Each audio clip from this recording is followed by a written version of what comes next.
बाहर के प्रकाश से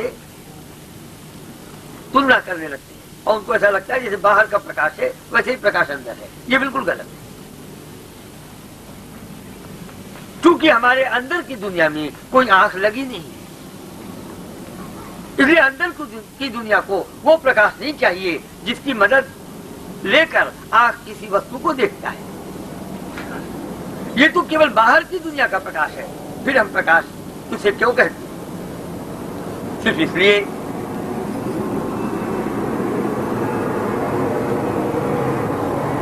क्योंकि बाहर की दुनिया में केवल प्रकाश एक ऐसी चीज है जिसको ट्रेवल करने के लिए, क्या कहेंगे गुप्ता जी हिंदी में? हाँ, यात्रा करने के लिए किसी माध्यम की आवश्यकता नहीं। हमारी आवाज को आपके कानों तक पहुंचने के लिए तो हवा की आवश्यकता है। शून्य में यदि मैं बोलना शुरू करूं तो मेरी आवाज भी आपके कान तक नहीं पहुंच सकती, लेकिन प्रकाश को सूर्य से पृथ्वी तक आने के लिए किसी माध्यम की आवश्यकता है।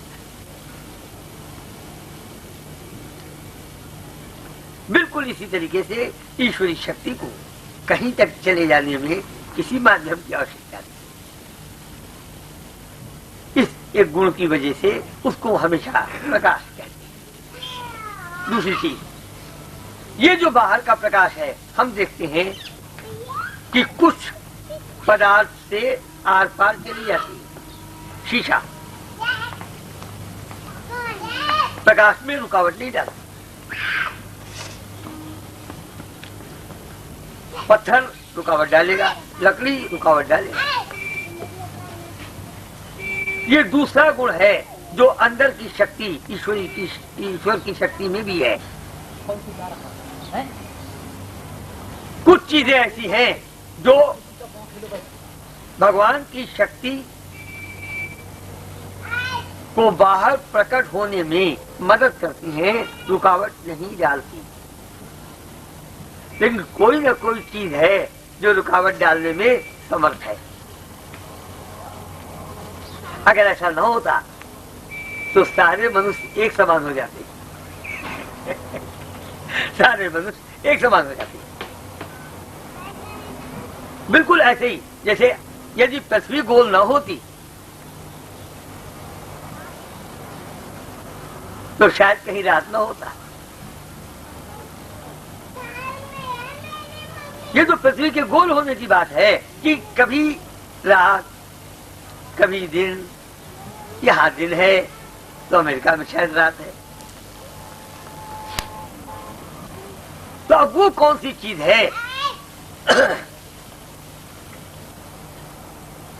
जो आत्मा की शक्ति, परमात्मा की शक्ति को अंदर से बाहर लाने में मदद करती है, और वो कौन सी चीज है जो अड़चन डालती है? अब यहीं पर हम बच्चे का निरीक्षण करते हैं तो हम देखते क्या है कि ये जो बच्चा है अभी अभी भगवान के हाथ से इस दुनिया में आया है, इसके मन पर कोई छाप नहीं। पानी का जाका कैसा होता है, हवा का भार क्या चीज है। अब यहीं पर एक कहानी याद आ गई, कई बार हमने बताया भी है आप लोगों को। एक बार मैं एक चिन्यामन, क्या नाम, चिन्यामन ही नाम है, स्वामी चिन्यामन के पब्लिकेशन की एक किताब पढ़ रहा था। चिन्मयानंद के पब्लिकेशन की किताब पढ़ रहा था, काफी अच्छे योगियों में थे। तो एक संस्कृत की पोएट्री थी, हिंदी अनुवाद था, और उसमें ये लिखा था कि ये सबसे पहली प्रार्थना है जो शंकराचार्य ने किया था महादेव से।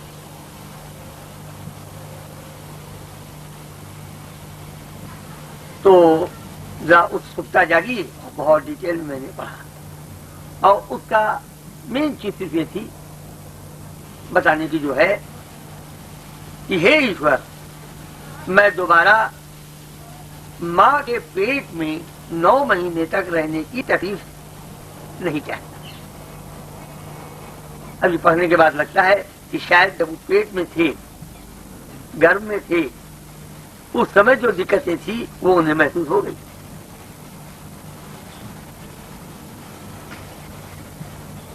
तो बिल्कुल पिच नहीं हो जाएगा, ऐसी फीलिंग होती है। और इसीलिए कोई बच्चा हो ही नहीं सकता कि पैदा होने के समय ना हो।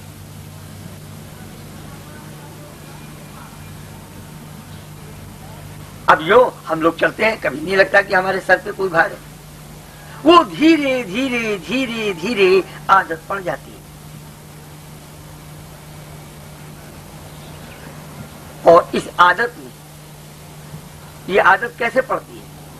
आदत में सबसे बड़ा योगदान जो होता है वो क्रियाओं की छाप का ही होता है। ये छाप में ही इतनी शक्ति है कि इतने ऊंचे तक इतनी हवा है, अब इसका वजन पता नहीं चलता। इसके ऊपर केवल 1 किलो का वजन और रख ले तो पता चलने लगेगा।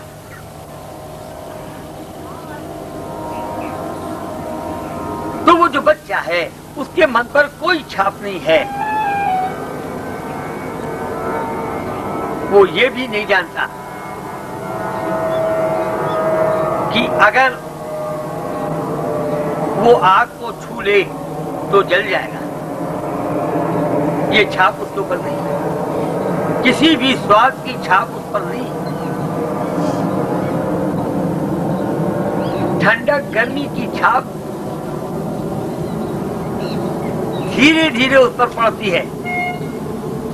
लोग कहते हैं ना कि बच्चों को ज्यादा नहीं लगता। अब धीरे धीरे वो छाप अपना असर दिखाना शुरू करती है। बूढ़े लोगों को बहुत ज्यादा लगता है। ये कहावत मशहूर है। तो ये छाप रहित मन, छाप रहित बुद्धि, छाप रहित शरीर, बाहर की क्रियाओं की छाप रहित मन, बुद्धि, शरीर, ये वो चीज है जो अंदर की शक्ति को बाहर के वातावरण में प्रकट करने में इस तरीके से मदद करती है जैसे पारदर्शक शीशा प्रकाश को इस पार से उस पार ले जाने में मदद करता है।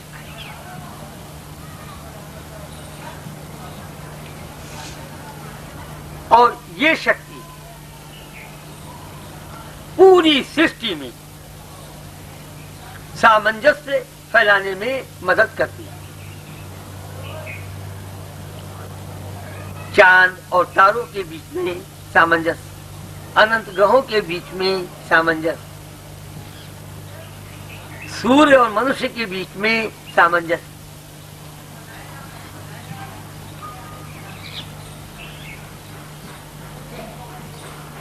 वातावरण में अगर इस शक्ति की कमी हो जाए तो सूर्य और मनुष्य के बीच में सामंजस्य की कमी हो जाएगी। जब सूर्य और मनुष्य के बीच में सामंजस्य की कमी हो जाएगी तो मनुष्य को इतना ताप झेलना पड़ेगा, इतना ताप झेलना पड़ेगा कि ताप झेलना बड़ा मुश्किल हो जाएगा।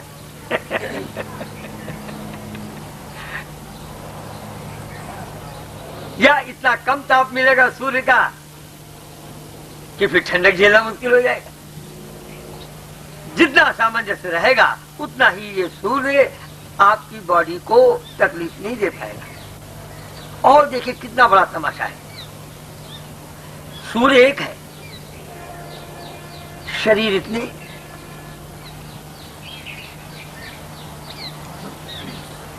केवल आदमी की बात करें तो कितने तरह के आदमी है, लेकिन हर आदमी को गर्मी और ठंडक तो ज्यादा और कम लग रही है ना, कैसा नहीं? ये क्यों है जब सूर्य वही है और एक उसी हाल बात का शरीर सबका बना हुआ है। बात वही है, किसके बॉडी से कितनी शक्ति अंदर से बाहर प्रकट हो रही है और उसके आधार पर ही बाहर के सूर्य की गर्मियों का प्रभाव पड़ेगा, चंद्रमा की ठंडक का प्रभाव पड़ेगा, जलवायु का प्रभाव पड़ेगा। सामंजस्य। ऐसे बहुत से घर मिलते हैं कि ना पति पत्नी में पड़ती है, ना भाई भाई में पड़ती है, न बाप बेटे में फर्क। इसका उल्टा भी देखा जाता है। सारा खेल तो सिर्फ इतना है कि किसके घर के किन लोगों के अंदर की दुनिया से बाहर की दुनिया में कितनी शक्ति प्रकट हो जाती है, कितना सामंजस्य प्रकट हो जाता है। जितना सामंजस्य की शक्ति नहीं प्रकट होती उतना जीवन में दुख हो जाता है। बिल्कुल उसी तरीके से जैसे जितना प्रकाश गायब हो जाता है केवल उतना ही अंधेरा हो जाता है। अंधेरे का अपना कोई अस्तित्व नहीं है। अंधेरे का केवल अर्थ है कि किसी कारण रोशनी किसी चीज से ढक गई, रोशनी खत्म भी नहीं होती। अब रोशनी दो तरह की है। अगर आदमी की पैदा की हुई रोशनी है तो खत्म तो होगी, क्योंकि मरती केवल वही चीज है जो पैदा होती है, और आदमी ने पैदा किया है इसे खत्म होगी। और अगर ईश्वर ने पैदा किया है जैसा सूर्य, तो सूर्य की रोशनी खत्म नहीं हो सकती, सूर्य की रोशनी ढक सकती है। आप महल बनवा के ढक ले, कमरों को रोशनी नहीं मिल रही है क्योंकि चारों तरफ की दीवारों ने उसे ढक दिया। बादल ढक लेता है तो भी रोशनी नहीं मिलती। इसी तरह से अगर उस बच्चे के जिंदगी का निरीक्षण करें तो अब धीरे धीरे वो बड़ा होता है। जो जो बड़ा होता है बहुत आसान है देखना कि उसके जीवन में क्रियाएं बढ़ती हैं। जो जो क्रियाएं बढ़ती है क्रियाओं की छाप। एक बात देखने की है, और दूसरी बात, हम बच्चे को बातचीत करके उसके बुद्धि का विकास करते हैं, मामा दादा बाबा कहना सिखाते हैं, इससे बुद्धि का विकास होता है। जितना घर में हो सकता है इस तरीके से हो जाता है। बच्चा 3-4 साल का हो गया, उसको स्कूल भेजना शुरू कर देते, क्रियाएं बढ़ती चली जाती, हर क्रिया की छाप बढ़ती चली जाती। लेकिन वो जो शक्ति लेकर के पैदा हुआ था, क्या उस शक्ति को बढ़ाने के लिए भी आज के समाज में कोई शिक्षा कहीं पर है, कोई स्कूल कॉलेज है? क्या उसको बढ़ाने का भी कोई तरीका कहीं किसी जगह है? इसका नतीजा क्या है? बुद्धि का विकास तो होता जा रहा है, लेकिन आत्मा की शक्ति ढकती चली जा रही, ढकती चली जा रही। वो खत्म तो नहीं होती, मर तो सकती नहीं। लेकिन ये जो छाप हमारे ऊपर बढ़ते चले जा रहे हैं वो उसको ढकेंगे तो भाई। हम लोग इतना भी इतिहास, आध्यात्म का इतिहास देखते जानते हैं कि कभी सतयुग था, कभी त्रेता था, द्वापर था, कलयुग हुआ। अब इस चारे युगों का इतिहास देखते हैं तो क्या देखते हैं कि सतयुग में ज्यादातर लोग अपने कुल के गुरुओं के साथ जंगल में चले जाते थे, वहां ब्रह्मचर्य का पालन सिखाते थे। सही अर्थ तो यही है कि ब्रह्म की दुनिया में मन का विचरण, यही ब्रह्मचर्य का पालन है और यही ध्यान हुआ, यही आत्मा की शक्ति को बढ़ाने का रास्ता हुआ। तो हम क्या देखते हैं कि शायद सतयुग में आत्मा की शक्ति का बढ़ाना और बुद्धि का विकास दोनों साथ ही साथ तो कराया ना। यही तो वो बात है जो आज इस कलयुग में गायब है। आज एक चीज होती है, उस समय दोनों चीजें थी। जिसने 25 साल तक ये रास्ता पकड़ लिया, आप दुनिया का कोई भी काम 25 साल करके देख ले, वो काम कहीं छूटता है क्या? आप दुनिया का कोई काम कर ले, जो काम भी आप 25 साल करेंगे वो तो आपके जहन में इतना बस जाएगा। It will be second nature. हाँ, चौधरी साहब का कहना है it will be second nature. ये इन्होंने इसी बात को एक्सप्रेस किया, व्यक्त किया अपने एक इंग्लिश लैंग्वेज में। ये एक दूसरा स्वभाव है। ये स्वभाव आपकी क्रियाओं का देन है, क्रियाओं की छाप की देन है। और वो जो मैं कल कह रहा था कि बच्चा पैदा होता है तो हम उसको कद्दू भी खिलाते हैं, बैगन भी खिलाते हैं, आलू भी देते हैं और न मालूम क्या क्या सामान देते हैं। उसमें बहुत चीज कहता है अच्छा लगता है, बहुत चीज कहता है नहीं लगता है। ये उसके पिछले जन्म के छापों की दे दे।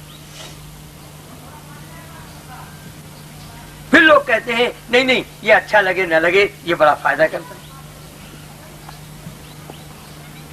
कोई कहता है हरी सब्जी खाना चाहिए, साग खाना चाहिए, कोई कहता है कच्ची चीजें खानी चाहिए। अलग अलग समाज में अलग अलग बातें हर आदमी सिखाता चला जाता है। तो जो चीज नहीं अच्छी लगती थी वो भी अच्छी लगने लगी।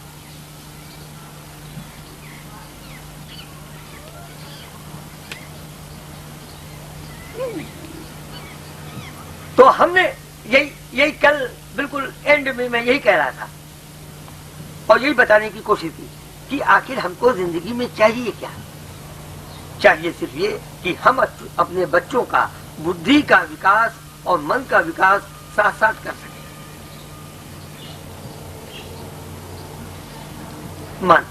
मन का विकास माने मन में आत्मशक्ति ना कम होने पाए, बढ़े कम ना हो, ये मन का विकास हो गया। बाहर के कामकाज हमारी बुद्धि समझ सके और समझ के कर सके, ये बुद्धि का विकास हो गया।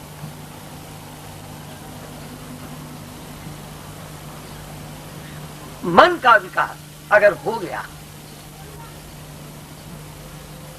करना केवल एक चीज है, मन का विकास, तो दो बात ऑटोमेटिक हो जाती है। देखिए उमाकांत जी, ये इंपॉर्टेंट पॉइंट, ये दो ऑटोमेटिक हो जाएगा, इसको फिर नहीं करना है। बुद्धि के विकास के समय बुद्धि को आत्मशक्ति मिलना, ये ऑटोमेटिक है। हमें बुद्धि को आत्मशक्ति देने के लिए कोई दूसरा रास्ता नहीं पकड़ना है।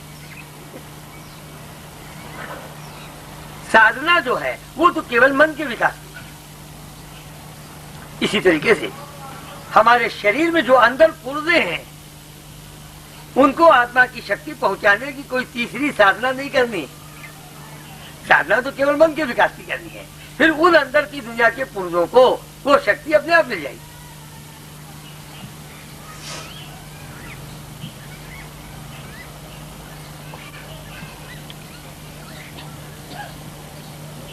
बिल्कुल इसी तरीके से सारी इच्छाएं तो उतनी ही मन में है जैसे जमीन है। सारे पेड़ की जड़ें तो जमीन में होंगी ना, तो माली केवल जमीन को खाद दे देता है, वो जड़ों को अपने आप मिल जाता है। उसका कोई दूसरा प्रोसेस नहीं होता। बिल्कुल इसी तरीके से जब हम ध्यान का अभ्यास शुरू करते हैं, मन का विकास करने के लिए ध्यान का अभ्यास, तो हमारी इच्छाओं को इच्छा शक्ति अपने आप मिल जाती है। इसीलिए सबसे पहली किताब जो मैंने लिखी थी उसका नाम यही था, ध्यान द्वारा जीवन की मौलिक शक्तियां। जिंदगी की जो मौलिक शक्तियां हैं वो एक ही साधना से मिल जाती।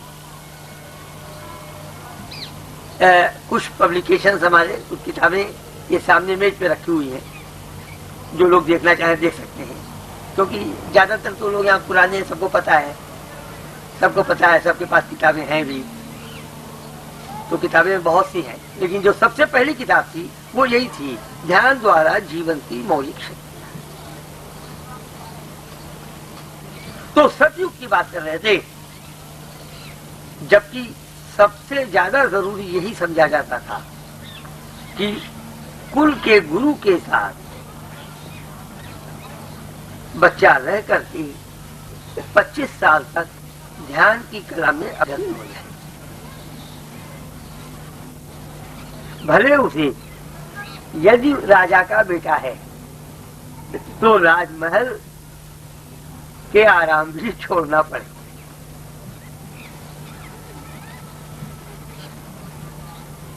ये महाभारत तो बहुत देर में हुई थी, किस युग में हुई? द्वापर में। और द्वापर में ये अवस्था आ गई थी कि धृतराष्ट्र ने कहा कि पढ़ाने के लिए टीचर मेरे घर में आ जाए, मेरे बच्चे नहीं जाएंगे। द्रोणाचार्य को महल की सारे आराम के साथ बच्चों को शिक्षा देनी है, क्योंकि उस समय तक ये ध्यान की विद्या गायब हो चुकी थी समाज से। अगर नहीं गायब होती तो उस समय इसकी जरूरत ही नहीं होती कि कृष्ण भगवान इस विद्या को अर्जुन को फिर सिखाते। युग तो वही था ना, वो तो एक ही युग था, कोई अलग अलग युग थोड़ी था। और यही आज का समाज है। आप आज के समाज की ओर देखें, हम केवल बुद्धि के विकास की शिक्षा देते हैं और उसमें भी कोई पिता ये नहीं चाहता कि उसके घर, उसकी अवस्था, उसकी हैसियत से जो आराम बच्चे को मिल सकता है, पढ़ाई के समय उस आराम की कोई कमी होने पाए, ये कोई बाप आचरण नहीं चाहता है। लेकिन सारे राजमहल का आराम छोड़ करके जंगल में भी जाकर यदि विद्या लेनी पड़े तो बच्चा लेता रहे, ये पहले जमाने की खास बात थी।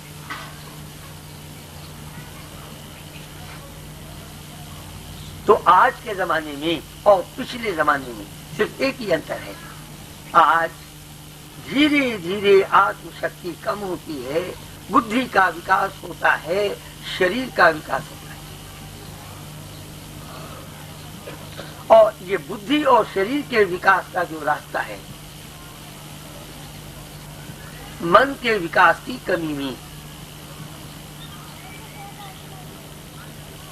अंदर की दुनिया के प्रकाश के लिए इस शरीर को,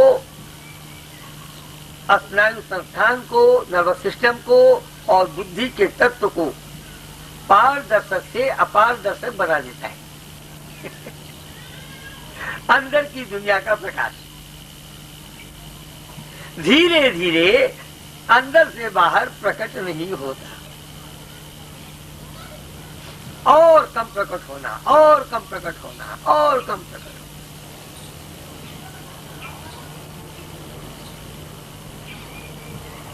धीरे धीरे जितना ही कम प्रकट होगा, जितना ही कम प्रकट होता है, उतनी ही जीवन की समस्याएं बढ़ने लगती।